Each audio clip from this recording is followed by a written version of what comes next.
Dito po tayo, kausap natin si Anastasio, second year student ng Criminology Lacson. May tatanong po siya sa ating mga ka-spy. Sir, ano po ba yung pinagkaiba ng subpoena sa kanang warrant of arrest?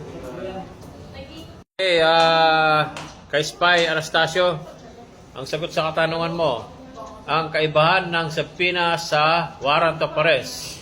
Ang subpoena, ito yung kasulatan kung saan during the hearing na pinailan ka ng kaso, para sa schedule ng hearing mo, padadalang ka ng korte ng subpoena. Yun ang marireceive mo para alam mo kung kailan ang schedule ng hearing mo. At yung warrant, yun na yung kasulatan na pina-aresto ka ng korte. Yun ang warrant of arrest. Naintindihan mo? Thank you. Ka-spy. Dito po tayo, kausap natin si Anastasio, second year student ng Criminology Lacson. May tatanong po siya sa ating mga ka-spy. Sir, ano po ba yung pinagkaiba ng subpoena sa kanang warrant of arrest?